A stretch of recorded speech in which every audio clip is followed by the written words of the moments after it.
নমস্কার বন্ধুরা, আমি সুবল আর আপনারা দেখছেন এডুটেক সিজন। এখানে আমরা নিয়মিত কম্পিউটার কোর্সের উপরে ট্রেনিং দিয়ে থাকি এবং সেই রিলেটেড ভিডিও আপলোড করে থাকি। চলুন শুরু করা যাক আজকের টপিক।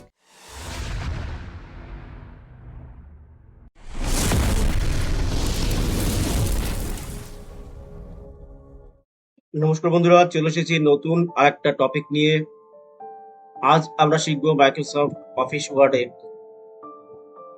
কিভাবে আমরা কোনো ডকুমেন্টের, মনে করুন আমার 500 পেজের কোনো ডকুমেন্ট আছে মাইক্রোসফট ওয়ার্ডে, তো আমি একটা শর্টকাট কির মাধ্যমে একদম ডকুমেন্টের শেষে কিভাবে পৌঁছে যাব, বা একটা শর্টকাট কির মাধ্যমে কিভাবে আমরা একদম পেজের প্রথমে চলে আসবো। তো এটা কিভাবে আমরা করবো ওয়ার্ডে, সেটা আজকে শিখব। তো চলুন শুরু করা যাক আজকের টপিক। তো ফার্স্ট আমি এখানে উইন্ডোজ আর প্রেস করে রানে এসে উইনওয়ার্ড টাইপ করার পরে এন্টার, ব্ল্যাঙ্ক ডকুমেন্ট সিলেক্ট করলাম। তো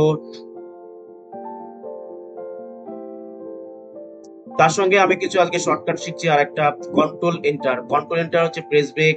কন্ট্রোল এন্টার দিয়ে আমি এখানে অনেকগুলো পেজ নিয়ে এলাম।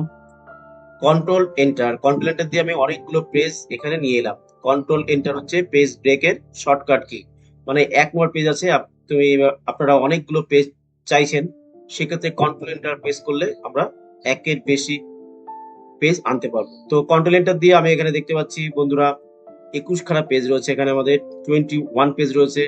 তো আমি বর্তমানে এখানে আছি 1 নম্বর পেজে। পেজটা আমি দেখতে পাচ্ছি 21 নাম্বার পেজ। আমি 1 নম্বর পেজে যেতে চাই। তো কিবোর্ড থেকে শর্টকাট কি প্রেস করব কন্ট্রোল হোম কিবোর্ড থেকে প্রেস করলেই কিন্তু আমরা 1 নম্বর পেজে চলে আসবো।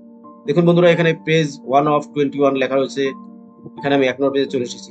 ঠিক একই রকম ভাবে আমি এবার 21 নাম্বার পেজে যেতে চাই একটা শর্টকাট কির মাধ্যমে, তাহলে ctrl+end করব। ctrl+end কি কিবোর্ড থেকে প্রেস করলেই দেখবো একদম আমরা 21 পেজে চলে এসেছি, একদম লাস্ট নাম্বার পেজে। তো আমার এখানে মোট পেজ সংখ্যা 21। তো ctrl+end কি প্রেস করার ফলে আমি এখানে 21 নাম্বার পেজে চলে এসেছি, একদম লাস্ট পেজে। তো বন্ধুরা নমস্কার, ধন্যবাদ। তো বন্ধুরা, এই ছিল আজকের টপিক। যদি ভিডিওটি ভালো লাগে তাহলে অবশ্যই ভিডিওটিতে একটি লাইক, কমেন্ট, শেয়ার করবেন। আর এই রকম ভিডিও সবার আগে পেতে চ্যানেলটিকে সাবস্ক্রাইব করে যাবেন।